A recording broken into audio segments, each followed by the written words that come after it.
From Illinois Public Media News, this is 217 Today. I'm Kimberly Schofield. It's Tuesday, January 6th.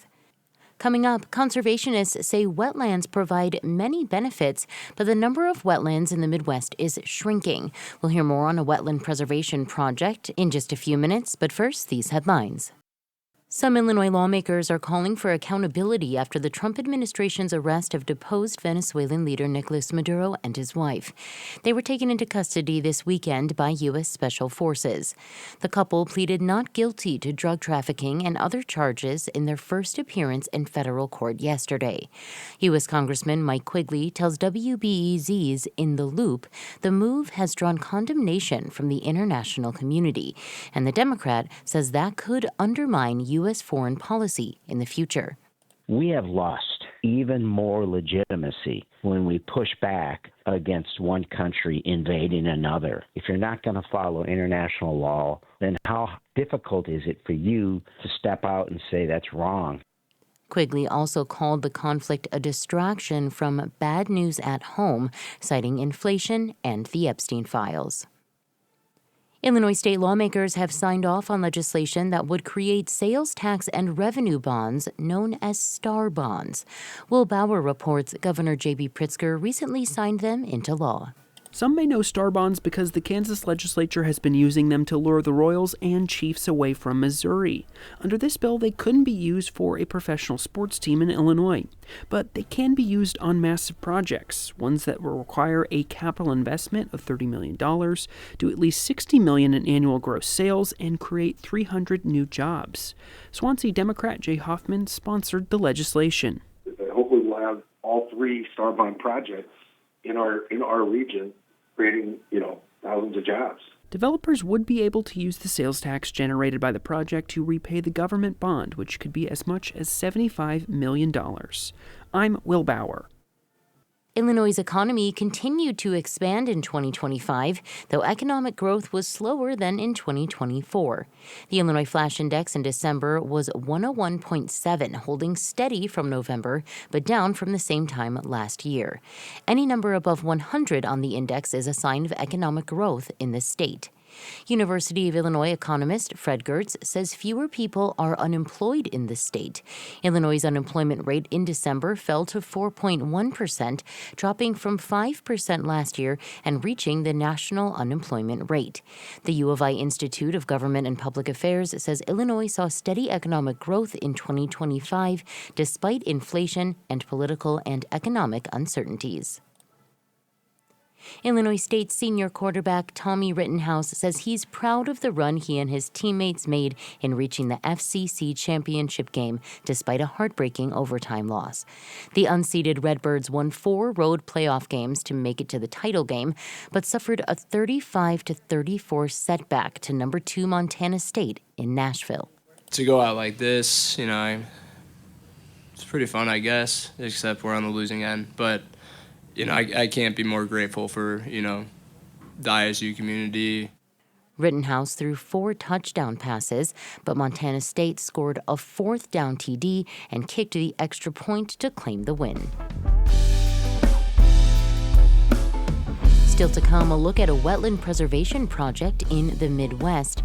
That story is coming up next, but first, meteorologist Andrew Pritchard with your forecast. I'm meteorologist Andrew Pritchard with your IPM News forecast for Champaign-Urbana. Today, look for cloudy skies with a high of 50 degrees, with a southwest wind 10 to 15 miles per hour, gusting to 25 miles per hour.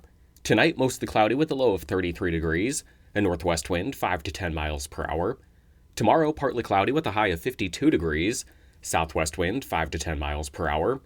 Tomorrow night, mostly cloudy with a low of 40 degrees, with a south wind 5 to 10 miles per hour. And for Thursday, cloudy with rain likely in the afternoon and a high of 58 degrees, with a south wind 10 to 15 miles per hour. Next time on the 21st Show, it's been 5 years since a mob attacked the U.S. Capitol building. We'll talk about that with scholar Laura K. Field. She spent years researching what led up to January 6th and the intellectuals who have aligned themselves with President Trump. Her new book is Furious Minds, The Making of the MAGA New Right. I'm Brian Mackey. That's next time on the 21st Show. Join us at 11 a.m. on AM 580 and 6 p.m. on FM 90.9. You're listening to 217 Today. I'm Kimberly Schofield. Conservationists say wetlands provide many benefits, but the number of wetlands in the Midwest is shrinking. Rich Egger visited a wetland preservation project and has this story. Chainsaws, backhoes, wood chippers. They're all busy on a seasonably chilly morning along the Mississippi River in Canton, Missouri. A couple dozen people are working away on a 5-acre plot of land, removing invasive trees and planting native species. Their goal is to transform this wetland. As opposed to just a pool of water that forms and anything could go in there. Now we're going to try to change that. This is Dan Kelly. He organized this workday. It's the first one he's put together since graduating in 2024 as a master naturalist through the Missouri Department of Conservation and the University of Missouri Extension. He says master naturalists do community-based projects such as roadside cleanups and bird counts.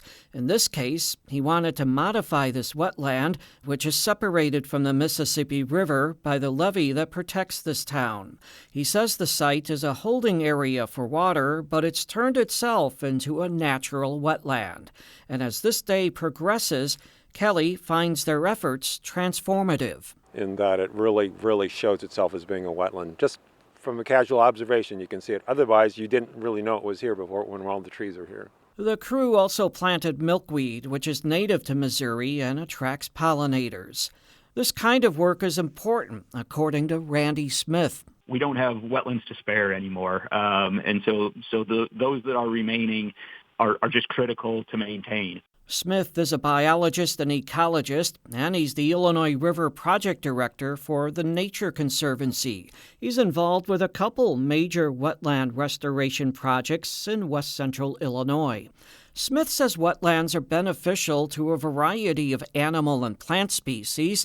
They're also valuable to humans because they purify drinking water, help prevent flooding, recharge groundwater aquifers, and provide recreational opportunities. Just all sorts of valuable things, from getting outdoors and enjoying outdoor spaces to things that we really depend on, both economically and as a society. But Smith says Midwestern wetlands, especially along big rivers, are highly altered, primarily by humans. That's led to the degradation of wetlands.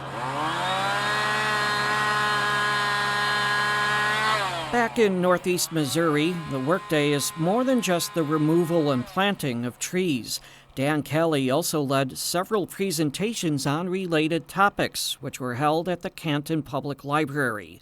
One of them featured Chris Schulz, an environmental compliance manager with the Missouri Department of Transportation. The department is conducting a study to determine hotspots for collisions between vehicles and wildlife, including species that might be migrating to a wetland.